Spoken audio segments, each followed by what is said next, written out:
So, it is an election year, and like everyone around the country, you are worried about buying or selling a home in the current market with all the uncertainty of the coming year. Well, that is great because today we're going to talk about elections and the effect they have on the housing market here in the United States. So, contrary to popular belief, there isn't any strong evidence that elections themselves negatively impact the housing market.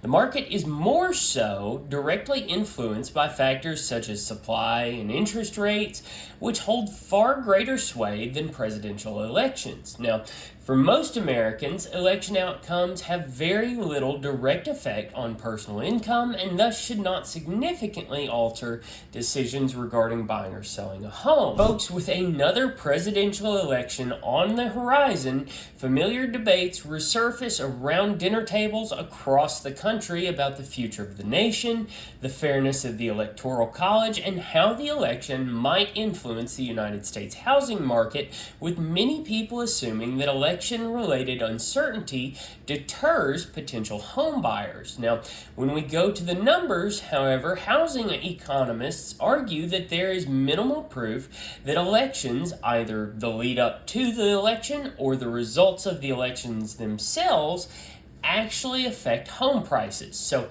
what history shows is that while there is a persistent notion that presidential elections hamper the housing market, recent history actually tells us a little bit of a different story. Now, there have been 9 elections since 1987, and contrary to what many would expect, home price appreciation in those years actually outpaced appreciation in the 28 non-election years since, according to a Bankrate analysis of the S&P CoreLogic Case-Shiller Home Price Index. Now, Case-Shiller data shows that on average, home prices have climbed 4.84% in election years since 1987.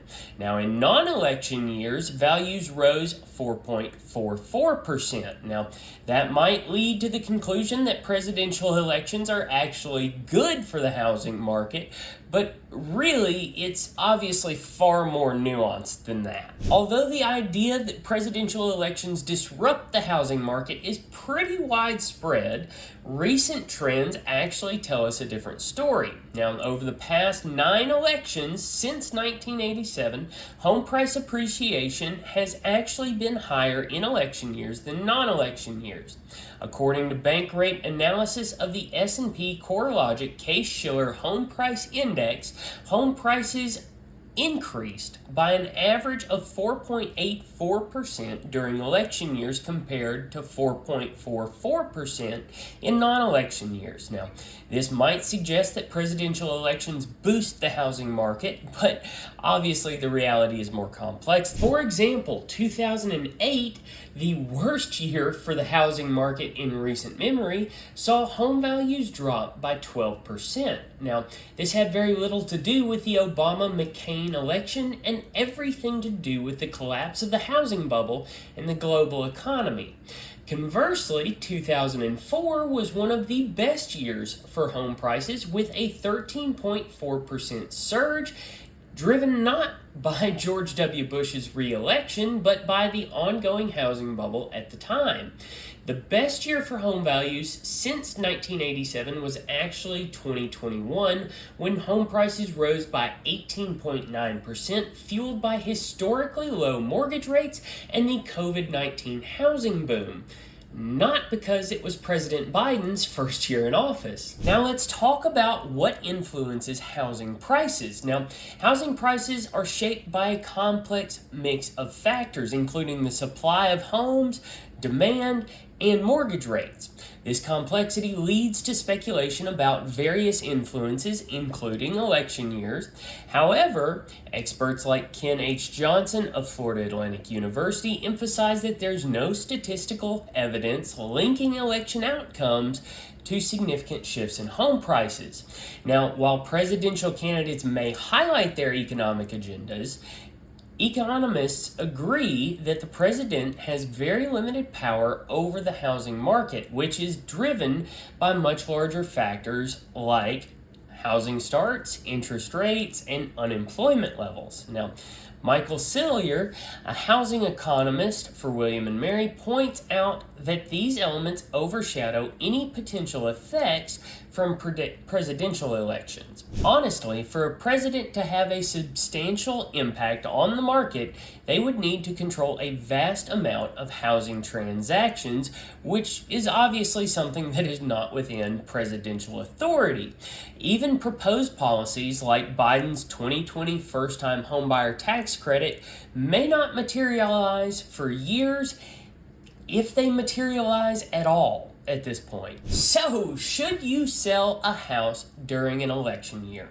Well, when you're deciding to buy or sell a home, the election season really should not be dictating your plans. That is, unless, of course, you are directly affected by the outcome of the election. For example, if you had a job tied directly to the federal government, and that job could be at risk. Now, outside of that, election results are really unlikely to have a direct, significant effect on the housing market and your ability to buy or sell a home. Obviously, the major factors there are going to be your income at the time, interest rates, and your current personal situation, honestly. What does work look like? What does family life look like? Is it a good time to move? Is it a bad time to move?